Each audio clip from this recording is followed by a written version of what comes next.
Sunday night, 9:47 p.m. Your chest tightens. Not pain, just pressure. The kind that shows up the same time every week right when tomorrow starts to feel real. You know the feeling. Most people do. You have a job, a salary, benefits, a direct deposit that hits every other Friday like clockwork. By every measurable standard, you are fine. And yet, something in you, something you've stopped naming out loud, knows that fine isn't the same as good. Job satisfaction isn't just about your mood at 2 p.m. on a Tuesday. It quietly decides your health, your money, your relationships, and the version of yourself you become over a decade. The version of you that dreads Sunday nights, and the version of you that wakes up early on Monday, not because you have to, but because something is pulling you in, those two versions of you make completely different decisions. They build completely different lives. I've stood on every level of this. The one where you count down the hours until Friday, and the one where Friday feels like an interruption. Let me save you 10 years. This is your life at every level of job satisfaction from $50,000 a year to $1 million. $50,000 a year. Sunday nights feel like a small death. You make $50,000 a year and the math works. Barely, but it works. Rent is covered. The car payment clears. There's something left over at the end of the month, not that much more, but something. From the outside, everything is fine. From the inside, you are counting. Not money, hours. You count them on Monday morning. You count them again on Wednesday. By Thursday, you are already mentally in the weekend, except the weekend is only 48-hour, and Sunday evening arrives before you've finished exhaling from Saturday. The emotional layer at this level is a quiet, specific exhaustion. Not the exhaustion of hard work, but the exhaustion of pretending. You put on a version of yourself every morning that fits the job requirements and slowly, methodically takes something from you by 5 p.m. The financial layer is a trap nobody warned you about. $50,000 is roughly $960 a week before taxes, about the price of a used Honda Civic every single month, gone before you choose anything. You're not growing here. You're surviving. The small raise they gave you last year kept you in place. Not because the number didn't go up, but because the circumstances didn't change.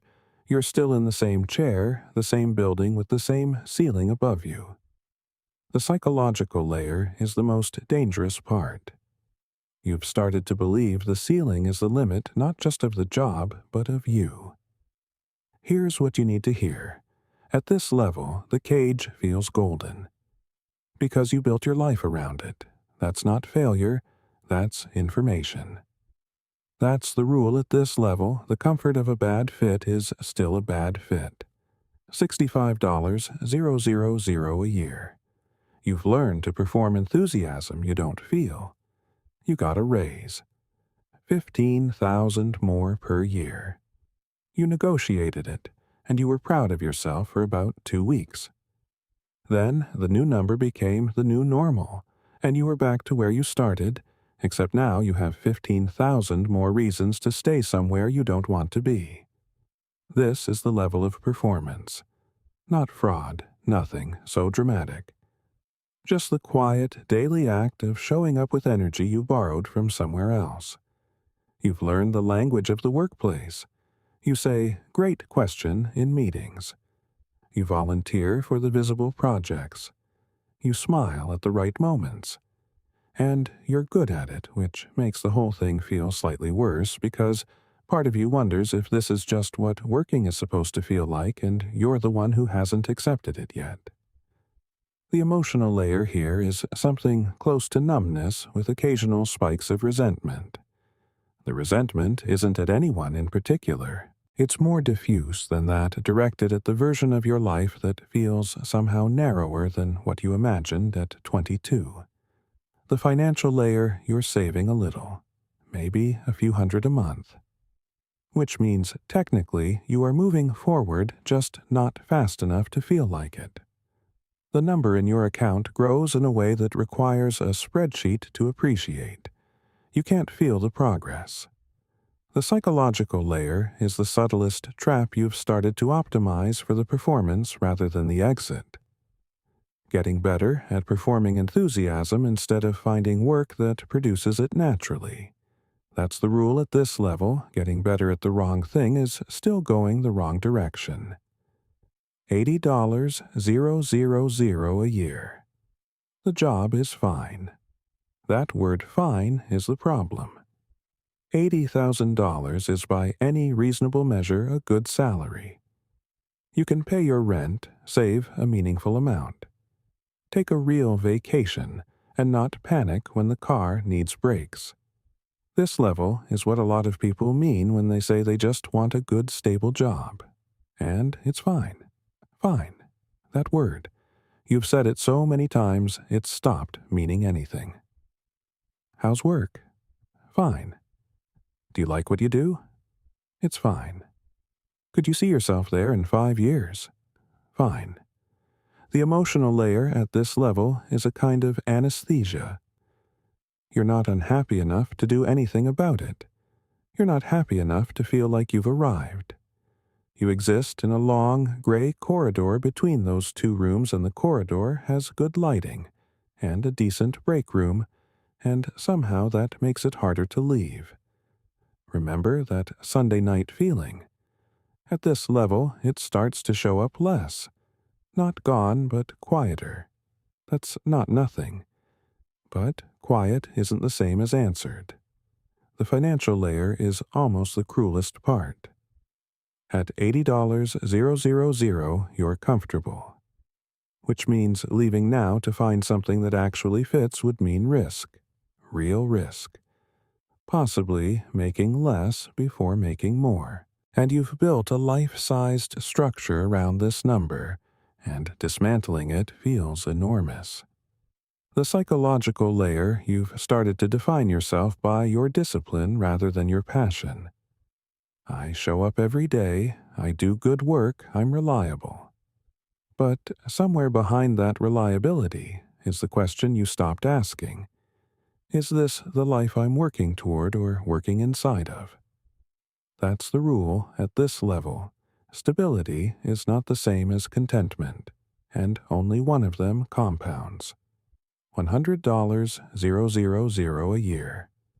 For the first time, what you do and what you earn point in the same direction. $100,000. The number you used to say out loud as a goal back when it seemed abstract. Now it's real. And something else is real too. Something unexpected. You actually don't hate Mondays. Not every Monday. Not yet. But some of them. Enough to notice. Something shifted at this level, and it wasn't just the comma in your salary. It was that you found either through intention or accident work that uses more of you. Maybe it's a company that actually matched what you told them you wanted. Maybe you switched industries. Maybe someone finally gave you a problem large enough that solving it required you to grow. The emotional layer is a fragile thing here, tentative. You're not going to say you love what you do. That feels like too much. But you'd say you're engaged. You'd say the hours don't feel as heavy. There are days when you look up and it's 3 p.m., and you didn't notice the time passing, and that small fact, if you pay attention to it, is significant. You don't hate Mondays. What you hate is that it took you 8 years to get here, and you're not sure you can explain to anyone what changed. That friction is real. It doesn't cancel the progress, but it's part of it. The financial layer, the gap between your expenses and your income, is widening for the first time. You're not just saving, you're building. The investment account is no longer theoretical. It's real and it's growing. And some months the growth is larger than you expected. The psychological layer is the most important shift you've started to believe the trajectory is yours to set. Not the company's, not the economy's, yours. That's the rule at this level. Engagement is the first currency. It pays you in every direction, not just one. $150,000 a year. You've found work that matters to you, and you've also found out what it costs. You are making $150,000 a year doing something you believe in. When someone at a dinner party asks what you do, you tell them, and you mean it when you tell them. That's not a small thing. Most people never get there, but nobody warned you about the cost. The work that matters takes more of you. Not because it's exploitative, because you let it. When you care, you don't stop at 5 p.m. In the same clean way, the problem you didn't solve today follows you home. The project you're excited about wakes you up at 6 a.m. not from dread, but from impatience. And that energy is beautiful, and it is also, if you're not careful, consuming. The emotional layer at this level is high amplitude. Higher highs, lower lows. A win at work feels genuinely good. A setback at work lands harder than it used to because you're invested now. You've got skin in the game in a way you didn't at $80,000. The financial layer is strong. You're building real wealth now. The investment account is compounding in a way that, on a slow Saturday morning, makes you feel something close to security. The psychological layer, the hidden one, is the question of boundaries. Work that has meaning can quietly absorb the rest of your life if you let it. The people who burn out at this level aren't people who didn't care enough. They're people who cared too much and forgot that the rest of their life was also their life.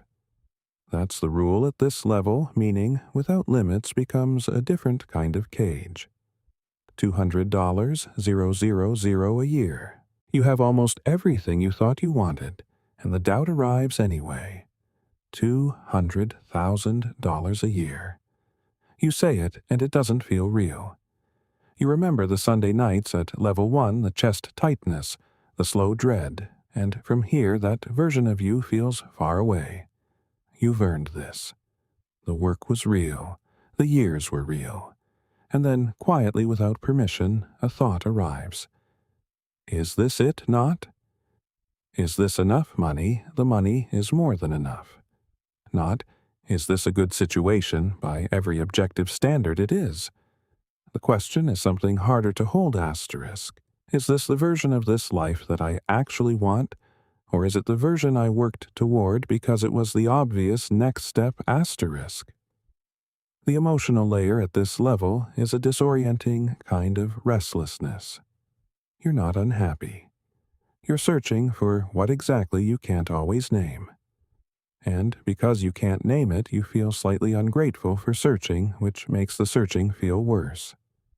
The financial layer is clean. The number in your investment account now has enough weight that the compound interest is a real and visible thing. Some months, the portfolio earns more than your first annual salary did. That fact is remarkable and strange. The psychological layer is the most important thing I can tell you about this level. The doubt at $200,000 is not ingratitude. It's clarity. For the first time, your survival needs are met so completely that your deeper needs become audible. The noise is gone, and now you can hear the signal. Don't run from that question. Sit with it.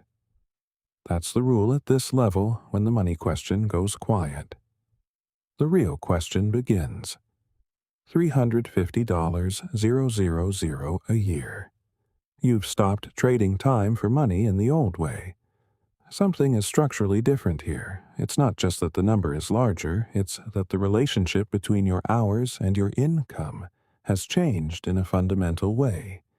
You're not being paid for your presence. You're being paid for your judgment, your decisions. The particular way your mind works after the decade of work that brought you to this level.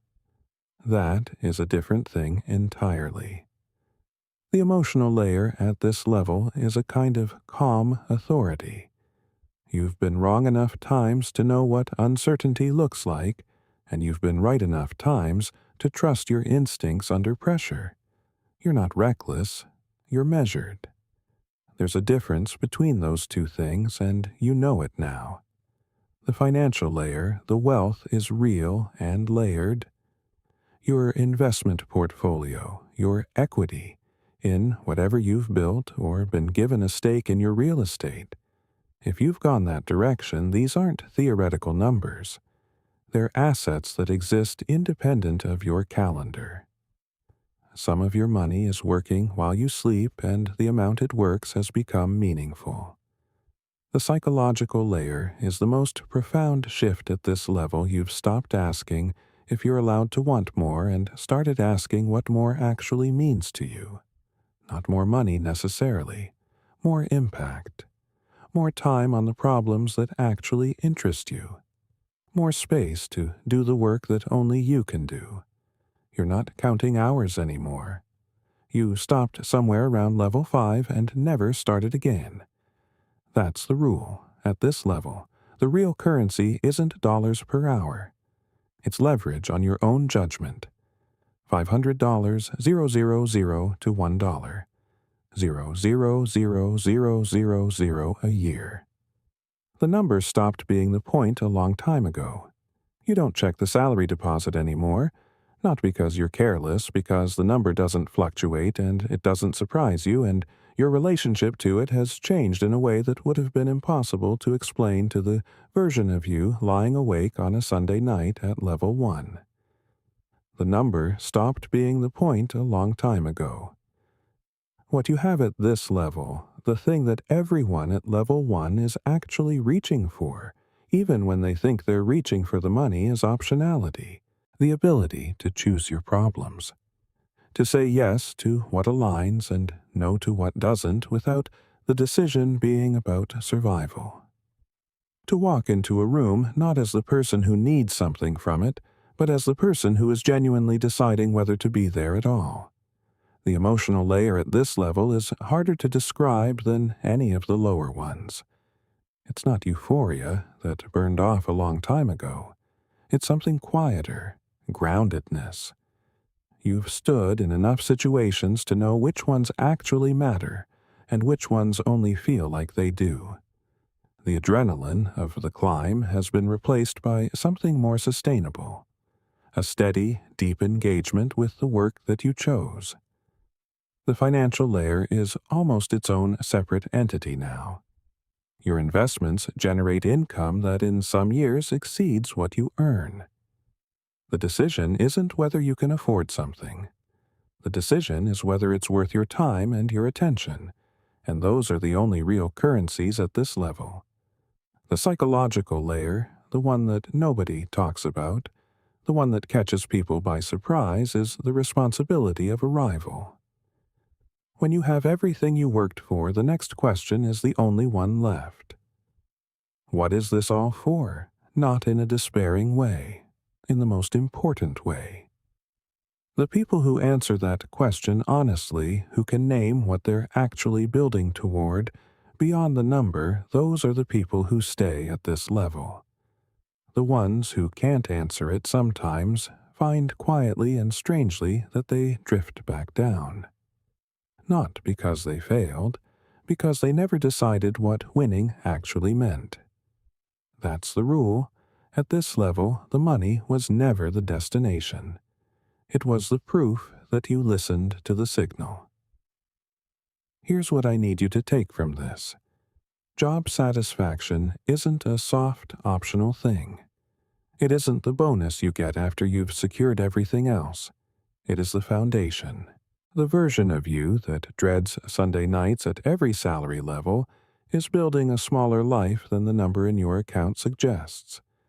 The version of you that found the work that pulls you forward, even before the money confirmed it, built something that the money eventually caught up to. You are somewhere on this ladder right now, maybe level 1, maybe level 4. Maybe you're at level 6 feeling the restlessness and not knowing what to do with it. You're not behind, you're between levels. The move from one level to the next isn't a massive all-or-nothing leap. It's a decision made once and then repeated quietly over a long time. It's the decision to take the signal seriously, to stop optimizing for the performance and start moving toward the work that actually uses you. Nobody hands you the next level. You step onto it. That Sunday night, the 9:47 p.m. chest tightness. That pressure that showed up every week like clockwork right when tomorrow started to feel real. That wasn't weakness. That was your life trying to tell you something. And if you're listening to this right now, some part of you already knows it was right. The goal was never to earn enough to stop feeling that. The goal was to build something that makes Sunday night feel like the beginning of something, not the end. That's the way up. For educational and storytelling purposes only, not financial advice. Investing involves risk, including loss of principal. Do your own research or consult a licensed advisor.